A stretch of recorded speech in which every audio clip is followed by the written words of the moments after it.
Good morning, everybody. Today is a very special day because we are taking a first ride of the CFMOTO Papio SS. This is a 2025 model, and it's very special because this is my CFMOTO Papio SS. That's right, I picked it up off Facebook Marketplace for about 2,500 bucks, and I'll be using it as my around-towner, hooligan, have fun on little bike over the next coming months, and I am very excited for this first ride today because I think it's a very special, neat little bike in the mini moto segment. I'm not gonna lie, primarily because of how it looks. This is by far and away the best looking mini moto out there. You know, beauty is in the eye of the beholder, but I don't think it's that close, to be totally honest. Specs really quick, very similar specs to all the other mini motos out there. 125cc, disc brake up front and back, rear adjustable suspension. I believe it makes about 9.4 horsepower, 9.6, something like that. You could easily compare this bike to the Honda Grom or the Kawasaki Z125 Pro X, something like that. I don't know. It's a bad name. Anyway, very similar bikes all in this category. The reason I picked this one is probably self-evident, you know, from my introduction of the bike. I think it's just the most attractive that the class has to offer, and it's the one that I vibed with the most. You know, the aftermarket for the Grom is going to be a lot stronger than this bike, but to be completely honest, I don't seek to do a whole lot to this bike. I'm probably going to keep it stock, which is one of the reasons I went with it over or the Kawasaki, so that's kind of my reasoning. But that's enough talk. Let's get on this thing, talk about how it feels to ride around town. We are in Baltimore. It is a balmy 85 degrees. Every time I record a video, man, it just has to be the most humid day possible. And we've had a lot of them this summer. So, anyway, without further ado, let's get going. Get some air into us so I'm not completely dying of a heat stroke here. Let's talk about the dash before we hit the road. Very simple dash. You have a fuel gauge here, which is nice. Total miles, this bike I bought used has 555 miles on it. The speedometer, gear position, and a clock. That clock is woefully off. It's about 8 a.m. And here you have the rev counter. That's it. As far as controls go, you got low beams and high beams. You have a horn. You got your turn indicator, your on-off switch, kill switch, hazards, and that's about it. I believe this is the flash. You know, flashers here for your high beams. Okay, all right, I've talked enough. Let's get going on this little guy. So as we are around town, let's talk about the ergonomics here for a second. And ergonomically speaking, you can try and sit up on this bike as properly as possible, but even sitting up here, trying to be bolt up straight, I'm still probably at an angle, maybe about 60 degrees. Or 120 degrees, depending on which way we're talking, but the bike really encourages you to kind of, you know, lean forward, sit more, you know, put more of your weight over the forks than the Grom or other bikes in this category. It's just the way that it's set up ergonomically. It has these clip-on handlebars. It's, you know, they're pretty low, so you have to lean forward. To, you know, just sit on the bike and control it properly. Other around town characteristics that we should talk about. Ooh, look at this nice graffiti. This is some really nice street art here we got. I think we're in Pigtown in Baltimore at the moment. Very nice. I really like this part of town. It's very industrial and you get a lot of nice street art. Anyway, so that's the first thing. Ergonomically, it's probably a little bit less comfortable than a Grom is. But as you're probably not going to be using this thing for any long-distance touring applications, I think that's okay.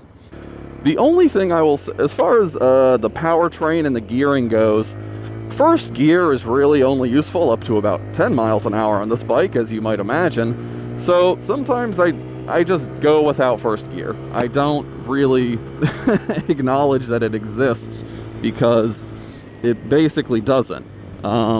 And shifting down into first gear sometimes, if you're above 10 or 15 miles an hour and you don't rev match, you will get a bit of skidding at the back wheel.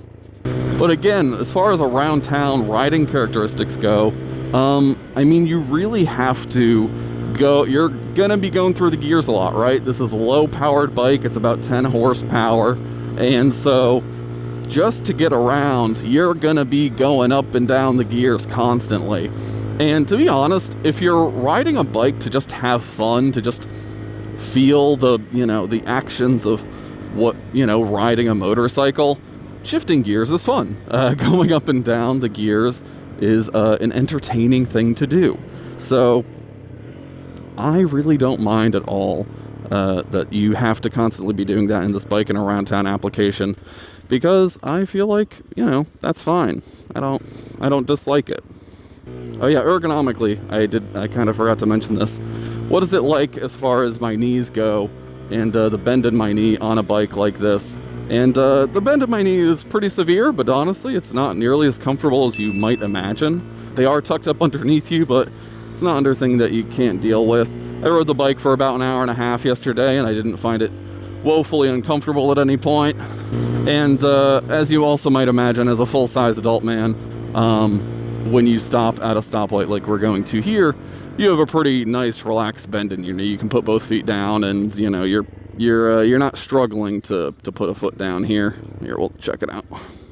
As you can see, pretty good bend in my knee here, sitting at the stoplight. Very comfortable. That man is smoking some kind of cigarette while riding a rental e-bike. That was honestly incredible. So one of the primary reasons I bought this bike as we're riding around town is to do exactly this, is to ride around Baltimore on a silly little bomb around town, type bike. You get a lot of interesting looks because you are an adult sitting on something that looks like it's sized for a child, but people get a kick out of it, and I get a kick out of people getting a kick out of it. It's funny, right?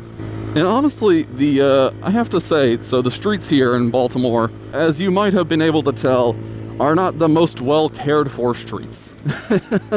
That's not a bold statement by any claim. You can probably tell from the footage, the streets are not paved with gold here, and the suspension does an admirable job. Is it amazing? No, it's not amazing.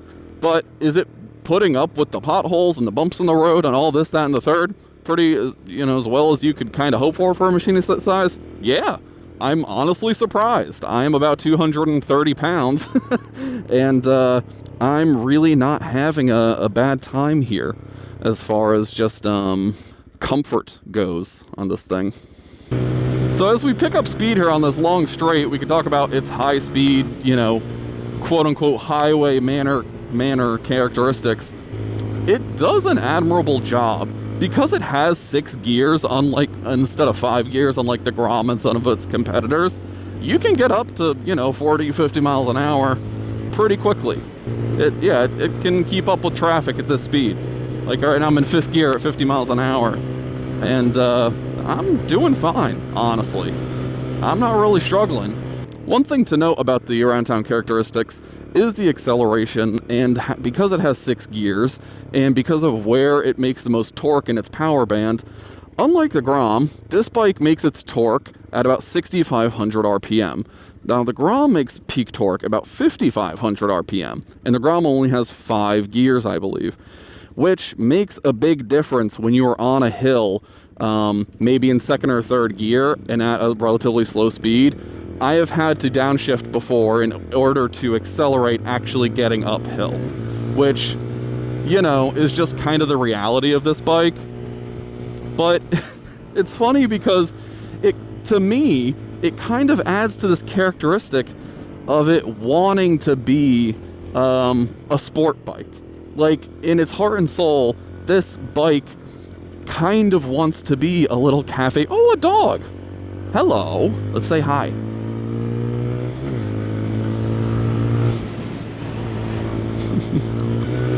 Also, when you're on a bike this little, and especially in a city like Baltimore, laws loosely apply to you. Genuinely, it's a fascinating thing. People just kind of expect you to not obey traffic laws here. I don't know how else to say it other than that. People really just kind of expect you to not fully obey them.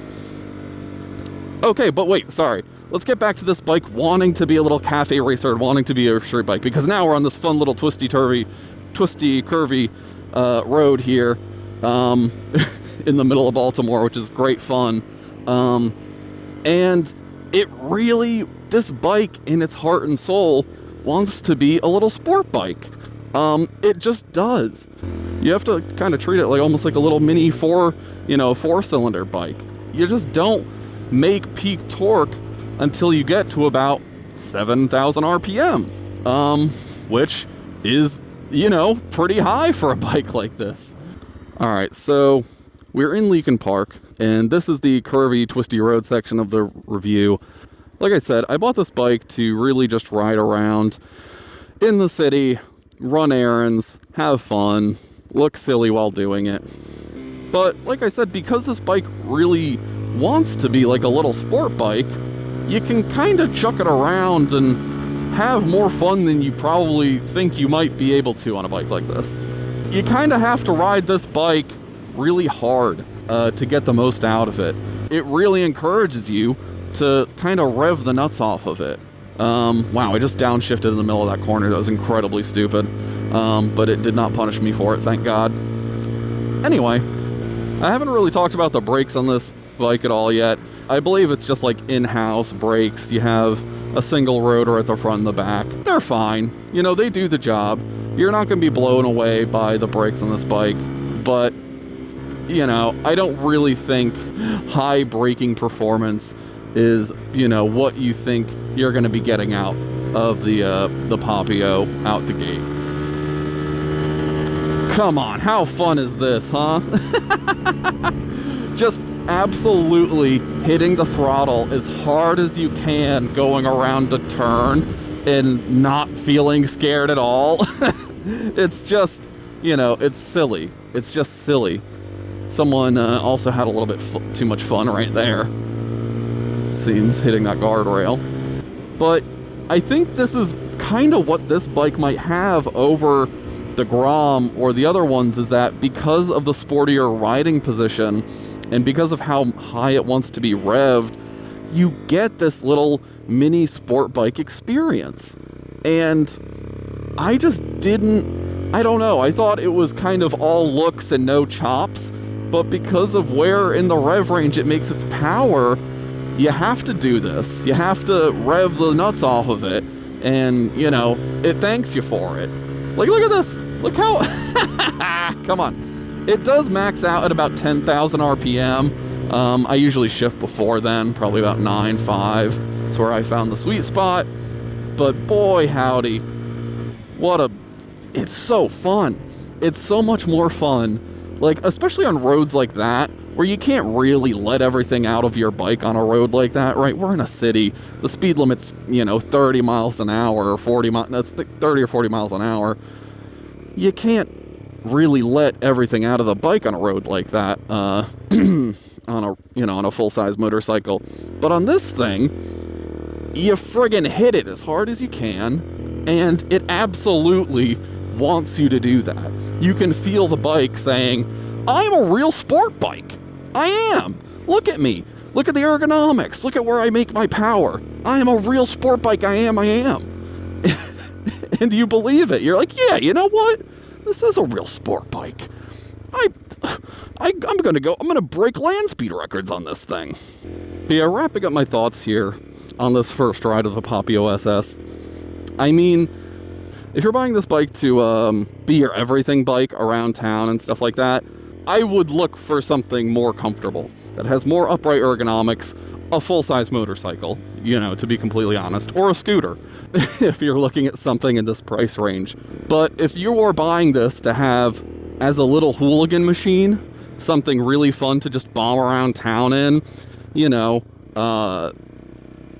to smile, to put a smile on your face and put a smile on the face of the people around you, I don't know if it gets much better than this, man. And I think, to me, that's what the mini moto segment is. The Grom, the Kawasaki, this bike, these are to put a little smile on your face, to have fun, maybe to teach somebody how to ride a motorcycle. And for me, this is it. Now, I should say the gentleman who I bought this from, he was like, I thought it would just be a Grom with different looks. And I don't think it is, because of where the torque is and the rev range on this bike, and because of the seating position you have to be on when you ride this bike. It feels different than a Grom. He had ridden Groms and then bought this without test riding it and did not like it. He only put 500 miles on it and immediately turned around and sold it to me. So I mean, his loss, my gain.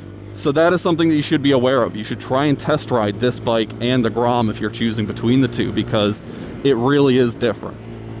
This is another sweet little kind of wooded, twisty, turny road here in Baltimore. Whee! That's what this bike wants you to do. It wants you to hit a corner, wants you to lean in and go, whee! It's like, come on, have fun. That's what it wants. Yeah, come on, let's get low, let's get low. Oh, it's so fun, man. I am so glad I picked this up.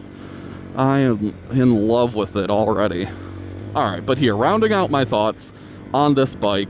This is different from my other test ride videos because it's not a test ride. I bought this bike. I was already pretty sold on it when I did test ride it at the gentleman's house. This is a more subjective review, I think. Which, I mean, all reviews are subjective. Every review you watch online, you should just take the person's opinion with a grain of salt. That is what a review is at the end of the day, is an opinion about something. And, I mean, my opinion as a first ride of this bike is it's fun if you want to absolutely attack everything you're doing on the bike. I mean, you can relaxingly ride it around town, but it is not as good as the Grom is in that respect, I don't think. This bike really wants you to around.